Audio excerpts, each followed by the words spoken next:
And welcome back. So today we're going over my Barbarian build. This is going to be the first build on my channel, and some points that I wanted to get across real quick is it has a lot of damage, it has a lot of CC, and it has a lot of survivability through our self-healing and our fortifying ability. And so far, all of the testing I've done is it's just as powerful in co-op through means of taunting and CCing everything so your friend can get all the damage he wants in, and in solo play, all that survivability helps us stay alive. So I hope you guys enjoy. To start off, we're going to pick up Bash. Bash the enemy with your weapon, dealing 550 damage. After bashing enemies 4 times, your next bash will stun for 1.25 seconds. This increases to 2 seconds if using a two-handed weapon. We pick up the passive here. Damage to stun enemies with Bash grants you 10% base life as Fortify, double this amount when using a two-handed weapon. Next up, Combat Bash. After critically striking 4 times with Bash using a two-handed weapon, your next core or weapon mastery skill will overpower. It is incredibly nice to be able to guarantee an overpower. Going into our core abilities, we're going to pick up Hammer of the Ancients. You slam the hammer down with the Fury of the Ancients, dealing damage to a concentrated area. Now this is going to pair with our aspect that we pick up. Hammer of the Ancient quakes outwards, dealing 64% of its damage to enemies. Next is Enhanced Hammer of the Ancients. You just get more Fury generation, which is always nice. Do take Furious Hammer of the Ancients. For every 1% of Fury you have, you deal an additional 1% damage, which means that we're going to want to have a full bar of Fury every time we use this to maximize our damage. We're going to pick up Ground Stomp. You deal damage, but the main thing is it stuns surrounding enemies for 3 seconds. You pick up the Enhanced Ground Stomp. It increases the duration of the stun by 1 second. And then Tactical Ground Stomp generates 25 Fury. Next up is Rallying Cry. Bellow a Rallying Cry, increasing your movement speed by 30% and resource generation by 40% for 6 seconds. And nearby allies for 3 seconds. Passive is Enhanced Rallying Cry. It grants you Unstoppable, so you're CC immune. That shit is so invaluable whenever you're getting into these higher levels with more elites, and all of them are throwing CC at you like crazy. Tactical Rallying Cry gives you 20% more Fury generation and a flat 20 Fury boost. Next up is Challenging Shout. Taunt nearby enemies and gain 40% damage reduction for 6 seconds. The damage reduction is extremely nice, but this also helps us group up enemies a little better. While Challenging Shout is active, gain 20% bonus maximum life. Super nice once again. And then we take Tactical Challenging Shout, which means every time we get hit, we generate 3 Fury. Now I do pick up Warcry here. Bellow a Mighty Warcry, increasing your damage by 15% for 6 seconds and nearby allies for 3. After that, we pick up Enhanced Warcry, which grants us Berserking for 4 seconds, which is another 25% damage bonus. Incredibly nice. You could go Power Warcry, but, well, I guess I'll read it first. If at least 6 enemies are nearby when you cast Warcry, your damage bonus is increased by an additional 10%. So between this and the Berserking, you'll hit 50% extra damage, but the issue is this is not that useful for the majority of bosses, unless they summon minions to help them. But Mighty Warcry grants you 15% base life as Fortify. That is never not useful. Now that's all the abilities for this build, but now we're going to be moving into the passives.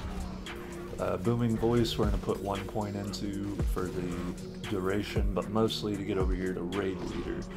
Your shouts also heal allies for 3% of their maximum life per second. Whenever you pop all 3 shouts, that's 9% a second for 6.5 seconds. We're going to pick up Pip Fighter, 3 points into this, just increased damage to close enemies and damage reduction to distant enemies. No Mercy, you have 3% increased critical strike chance against immobilized, stunned, or slowed enemies. Once again, we're going to be stunning the hell out of everything, so that's just a 9% critical strike chance against them. But 1 point into Thick Skin. Take it mostly to get down here to counter offensive. While you have Fortify, for over 50% of your maximum life, you deal 4% increased damage. Well, now we're dealing 12% increased damage. If you wanted to switch Ground Stomp out for Wrath of the Berserker, it's a phenomenal ability, far better than Ground Stomp. It does so much for you. The only issue I have with it is the cooldown is so long. Now, whenever you get balls deep into the Paragon board, I'm sure that you can get some cooldown abilities, and this will make this way better. We're going to pick up the Tempered Fury passive. That gives you 3% or an extra a bit of fury, and remember the passive we took on Hammer of the Ancients gives you more percent damage per point of fury you have. So if you took this all the way up, you'd have a flat 9% damage bonus on Hammer of the Ancients. We're getting down here to Invigorating Fury. Heal for 3% of your maximum life for each 100 fury spent. Here we're going to pick up Unbridled Rage. Core skills deal 135 increased damage, but cost 100% more fury. So every other time that we cast our Hammer of the Ancients, we're going to be getting basically 10% of our health back. Now if we look at the damage on this right now, it says dealing 1,283 damage to a concentrated area. Now watch how much of a boost we get for taking this passive down here. So it was 1,280 something.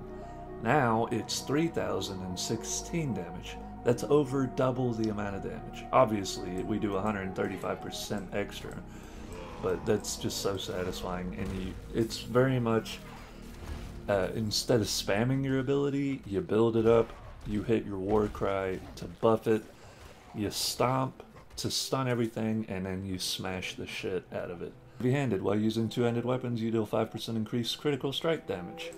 That's extremely nice, and we have more crits chance from No Mercy whenever we stun enemies. Brute Force, your overpowered deals 15% increased damage when two-handing. Well, now it's 45%, and we have a way to force an overpower. That's just incredible, right? Next, Wallop. Your skills using bludgeon weapons deal 5% increased damage to enemies that are stunned or vulnerable. We don't have a good way to vulnerable enemies right now, but we do have a good way to stun them, so that's just 15% increased damage to stun.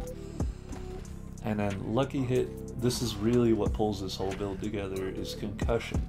Skills using bludgeoned weapons have up to a 30% chance to stun enemies for 3 seconds, or a 45% chance when using a two-handed bludgeoning weapon.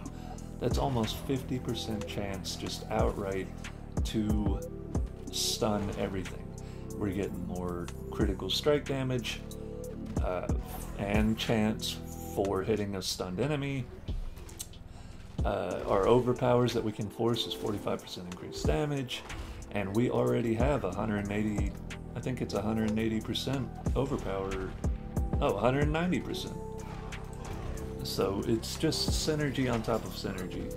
Now we do have 1 point left.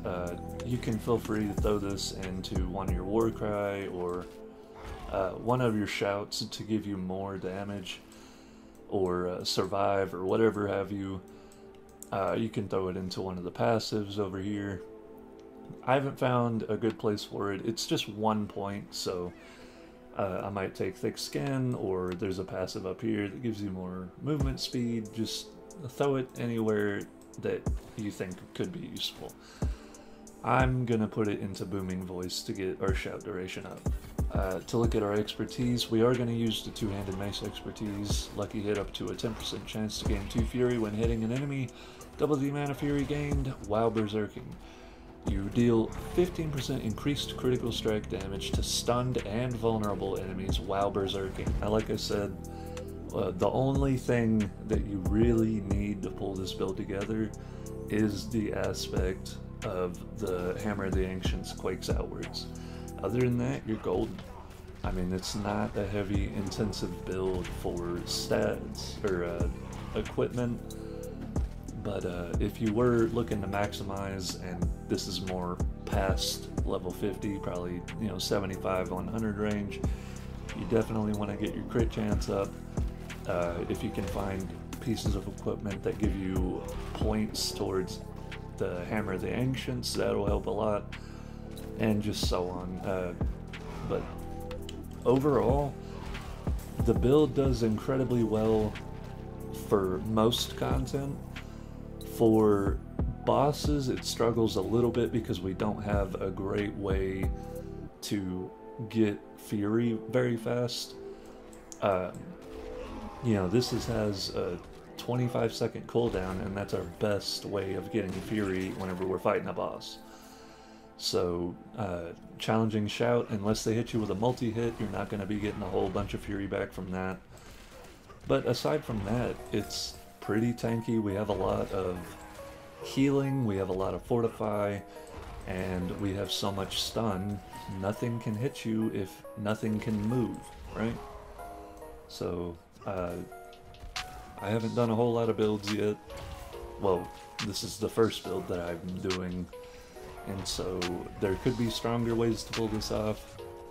This may not be the most efficient, but hell, it's been working for me. So yeah, this is the Disabler Barbarian build for Diablo 4. I really hope you guys enjoyed, and if you did, would you please leave a like and subscribe? Leave me some comments saying what you would do differently, or how to improve the build, or even what stats on gear to get to improve the build. If you enjoyed, like and subscribe. If you didn't, then don't. Either way it goes though, have yourself a nice day.